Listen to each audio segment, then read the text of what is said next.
అమెరికాని భారీ భూకంపం వణికిస్తోంది. అలాస్కా తీర ప్రాంతంలో రిక్టర్ స్కేలుపై 6.2 తీవ్రతతో భూమి కంపించినట్లుగా తెలుస్తోంది. అలాస్కా, హవాయి, పసిఫిక్ ద్వీప దేశాలకు సుమారు ఆ చుట్టుపక్కల ప్రాంతాలన్నిటికీ కూడా సునామీ హెచ్చరికలు జారీ అయినట్లుగా తెలుస్తోంది. యునలాస్కా, కోడియాక్, డచ్ హార్బర్ ప్రాంతాల్లో ప్రజలను ఇళ్ల నుంచి ఖాళీ చేయించారు అధికారులు. ఒరెగాన్, వాషింగ్టన్ ప్రజలు సురక్షిత ప్రాంతాలకు తరలిస్తున్నారు. 5 రోజుల క్రిందట అలాస్కాలో భారీ భూకంపం సంభవించినట్లుగా తెలుస్తోంది. ఇప్పుడు మరొకసారి భూమి కంపించిన నేపథ్యంలో సునామీ హెచ్చరికలు జారీ చేశారు. వరుస భూకంపాలతో వణికిపోతున్నారు ప్రజలు. 5 రోజుల వ్యవధిలో రెండోసారి భూకంపం సంభవించడం, అది కూడా 6.2 తీవ్రతతో భూమి కంపించడంతో ప్రజలు తీవ్ర భయాందోళనకు గురైనట్లుగా తెలుస్తోంది. ఇళ్లు విడిచి ప్రజలు బయటకు పరుగులు తీశారు.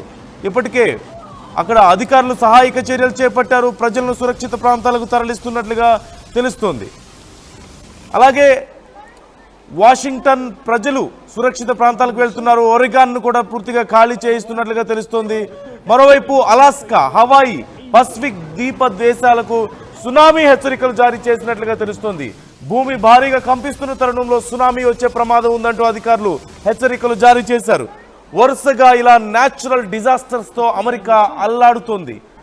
ఇప్పటికే $1 బిలియన్ నష్టపోయింది. మొన్న చూసాం మనం, టెక్సాస్లో వచ్చినటువంటి వరదలు చూసాం. ఆ తర్వాత న్యూ మెక్సికోలో వచ్చినటువంటి వరదలు చూసాం. ఇలా వరుసగా వచ్చినటువంటి వరదలు, ఆ తర్వాత ఇప్పుడు భూకంపాలు, సునామీ హెచ్చరికలతో అసలు ఏం జరుగుతోంది అమెరికాలో? వరుసగా జరుగుతున్నటువంటి ఈ ప్రకృతి విపత్తులు, ప్రకృతి ప్రళయాలకు కారణం ఏంటి అంటూ ప్రజలు సైతం భయాందోళనకు గురవుతున్నారు. అధికారులు సహాయక చర్యలు తీసుకుంటున్నప్పటికీ భారీగా ప్రాణ ఆస్తి నష్టం జరుగుతుంది.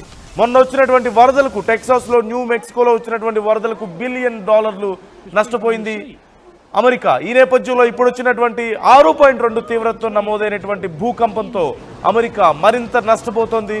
ప్రజలను ఇప్పటికే చాలా ప్రాంతాల్లో ప్రజలను ఖాళీ చేయిస్తున్నారు. ముఖ్యంగా యునలాస్కో, కోడియాక్, డచ్ హార్బర్ ప్రాంతాల్లో ప్రజలను ఇళ్ల నుంచి ఖాళీ చేయించారు అధికారులు. మరోవైపు ఒరెగాన్, వాషింగ్టన్ ప్రజలు సురక్షిత ప్రాంతాలకు వెళ్తున్నారు. 5 రోజుల క్రితం కూడా అలాస్కాలో భారీ భూకంపం సంభవించినట్లుగా తెలుస్తోంది. ఈ నేపథ్యంలో వరుస భూకంపాలతో అక్కడ సునామీ హెచ్చరికలు సైతం జారీ చేస్తున్నారు అధికారులు. ఒకవేళ ఇప్పుడున్న పరిస్థితుల్లో నిజంగా అలాంటి పరిణామం కనుక చోటు చేసుకుంటే ఇక నష్టాన్ని అంచనా వేయడం చాలా కష్టం అవుతుంది.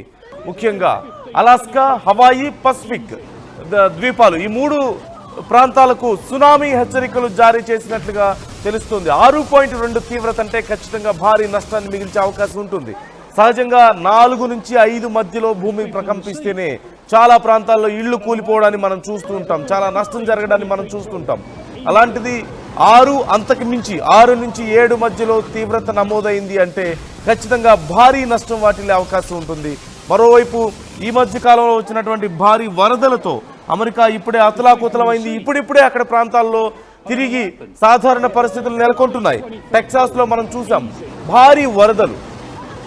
45 నిమిషాల్లో 8 మీటర్ల ఎత్తు వరకు ఒక నది పొంగి పొర్లిందంటే, వరద ఉధృతి పెరిగిందంటే అర్థం చేసుకోవచ్చు ఎంత దారుణమైనటువంటి వరద పరిస్థితులు అక్కడ చోటు చేసుకున్నాయి. ఆ తర్వాత న్యూ మెక్సికోలో చూసాం, ఇళ్లు కొట్టుకుపోయాయి, పెద్ద పెద్ద ఇళ్లు సైతం కొట్టుకుపోయినటువంటి పరిస్థితులు. అనేక వందల వేల మంది ప్రజలు నిరాశ్రయులయ్యారు. చాలా సుమారుగా 1 వారం రోజుల పాటు ప్రజలకి తిండి నీళ్లు లేక నానా అవస్థలు పడ్డారు. ఎయిర్ లిఫ్ట్ ద్వారా, హెలికాప్టర్స్ ద్వారా అక్కడ సహాయక చర్యలు చేపట్టినప్పటికీ కూడా పరిస్థితులు సాధారణ స్థితికి రావడానికి, పూర్తి స్థాయిలో సహాయక చర్యలు అందడానికి చాలా సమయం పట్టింది. ఈ లోపే చాలా మంది, వందల సంఖ్యలో ప్రజలు ప్రాణాలు కోల్పోయారు. $1 బిలియన్ నష్టం, ఆస్తి నష్టాన్ని మనం చూసాం. ఇప్పుడు భూకంపంతో మరొకసారి అమెరికా వణికిపోతోంది. ప్రపంచవ్యాప్తంగా ఈ మధ్య వరుసగా ప్రతిరోజు ఇలాంటి ఏదో ఒక ప్రకృతి విపత్తులు చోటు చేసుకుంటూనే ఉన్నాయి. భారతదేశంతో సహా ఢిల్లీలో వచ్చిన భూకంపాన్ని మనం చూసాం, అరుణాచల్ ప్రదేశ్ వరదల్ని మనం చూసాం, ఆ తర్వాత చైనా సరిహద్దుల్లో వచ్చినటువంటి వరదలు మనం చూసాం, నేపాల్ చైనా సరిహద్దుల్లో వచ్చినటువంటి వరదలు. అలాగే చైనాలో ప్రావిన్సులు కొట్టుకుపోయినటువంటి పరిస్థితి మనం చూసాం. జపాన్లో వచ్చినటువంటి భారీ భూకంపాలు మనం చూసాం. అసలు మొత్తం సర్వనాశనం అవుతుందంటూ అందరూ చాలామంది ఎక్స్పెక్ట్ చేశారు, అక్కడ భావించారు. కానీ త్రుటిలో పెను ప్రమాదం తప్పింది జపాన్లో. వరుసగా భూకంపాలు వారం రోజుల పాటు వణికించాయి. అక్కడ సునామీ హెచ్చరికల్ని చూసాం. చిన్న చిన్న ద్వీపాలని ఖాళీ చేయించడాన్ని మనం అక్కడ చూడొచ్చు. అలాగే ఐస్లాండ్ లో మనం చూసాం భారీ అగ్నిపర్వత విస్ఫోటనాన్ని మనం చూసాం. ఇలా ఇప్పుడు అమెరికాలో మనం పరిస్థితులు అలాగే చూస్తున్నాం.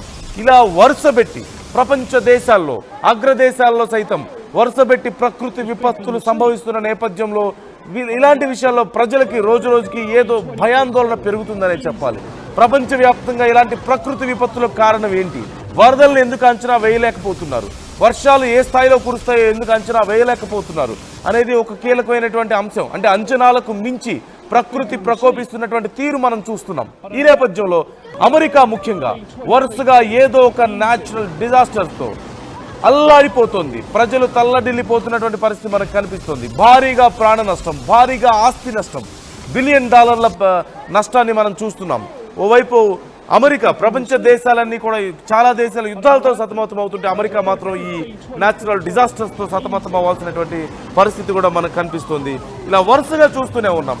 సెంట్రల్ టెక్సాస్లో మనం చూసాం జూలైలో వచ్చినటువంటి వరదలే సెంట్రల్ టెక్సాస్ మొత్తం ఫ్లడ్స్ అంతా కూడా పూర్తిగా ఆ ప్రాంతాన్ని తల్లక్రిందులు చేసినటువంటి పరిస్థితి మనం చూసాం. అలాగే ఇదే 2025లో మార్చిలో వచ్చినటువంటి సదరన్ స్టేట్స్లో వచ్చినటువంటి ఒక భారీ టోర్నడో మనం చూసాం. దానివల్ల భారీగా 6.25 బిలియన్ల నష్టం జరిగిందంటే ఎంత భారీ నష్టమో మనం అర్థం చేసుకోవచ్చు. అదే 2025లో సదరన్ కాలిఫోర్నియా వైల్డ్ ఫైర్ని కూడా మనం చూసాం. మొత్తం కాలిఫోర్నియా అంతా కూడా ఆహుతైపోయినటువంటి పరిస్థితి, అడవులన్నీ కూడా దగ్ధమైపోయినటువంటి పరిస్థితి. అక్కడ కూడా అంతే, బిలియన్ డాలర్ల నష్టం, 250 బిలియన్ డాలర్ల నష్టాన్ని అక్కడ కాలిఫోర్నియా వైల్డ్ ఫైర్ నమోదు చేసిందంటే ఎంత భారీ నష్టమో మనం అర్థం చేసుకోవచ్చు. ఇక 85 బిలియన్ డాలర్ల నష్టం హరికేన్ మిగిల్చింది ఫ్లోరిడా, జార్జియాలో. మరోవైపు అలాంటి హరికేన్ పరిస్థితులే మనం Florida, Georgia, south California, north California, Tennessee, మనం ఓహియో, ఇలా చాలా ప్రాంతాల్లో మనం చూస్తూనే ఉన్నాం. అలాగే 2024లో కూడా ఇలాంటి పరిస్థితులే మనం చూసాం. టోర్నడో అవుట్ బ్రేకింగ్ జరిగింది సదరన్ యునైటెడ్ స్టేట్స్లో, అలాగే మిడ్ వెస్టర్న్ యునైటెడ్ స్టేట్స్లో జరిగినటువంటి నష్టం 7.3 బిలియన్ డాలర్లు భారీ నష్టాన్ని మనం చూసాం. ఇలా వరుసగా జరుగుతున్నటువంటి ప్రకృతి విపత్తులు అమెరికాని అతలాకుతలం చేస్తున్నాయి. ఏదైనా ప్రకృతి విపత్తు వస్తే బిలియన్ డాలర్ల నష్టం, వందల సంఖ్యలో ప్రజల ప్రాణాలు పోతున్నాయి. తిరిగి సాధారణ స్థితికి చేరుకునే లోపే మరొక ప్రాంతంలో ఇలాంటి పరిస్థితులు మనం చూస్తూనే ఉన్నాం. ఒకసారి అడవుల్ని కాల్చేసేటువంటి భయంకరమైనటువంటి వైల్డ్ ఫైర్ని మనం చూసాం, మరొకసారి భూకంపాన్ని చూస్తున్నాం, సునామీ హెచ్చరికలను చూస్తున్నాం, భయంకరమైనటువంటి వరదల్ని చూస్తున్నాం. అమెరికాని గత సంవత్సర కాలంలోనే 100 బిలియన్ డాలర్లకు పైగా నష్టం జరిగిందంటే అర్థం చేసుకోవచ్చు పరిస్థితి ఎంత దారుణంగా ఉందో. అమెరికాలో 100 బిలియన్ సుమారుగా 300 బిలియన్ డాలర్లు, 300 బిలియన్ డాలర్లకు పైగా అమెరికా గత సంవత్సరన్నర కాలంలో నష్టపోయిందంటే ఎంత దారుణమైనటువంటి ప్రకృతి విపత్తులో మనం చూడొచ్చు. మరోవైపు ప్రపంచ దేశాలు కూడా ఇదే పరిస్థితిని ఎదుర్కొంటున్నాయి. చైనాలో ప్రావిన్స్లు కొట్టుకుపోయినటువంటి పరిస్థితి మనం చూసాం. మరోవైపు నేపాల్ బోర్డర్లో చూసాం, భారతదేశంలో చూసాం, అలాగే జపాన్లో చూసాం పరిస్థితి ఎంత దారుణంగా ఉందో. ఇలా ప్రపంచ దేశాల్లో ఎక్కడో చోట ఇలాంటి పరిస్థితులు మనం చూస్తూనే ఉన్నాం.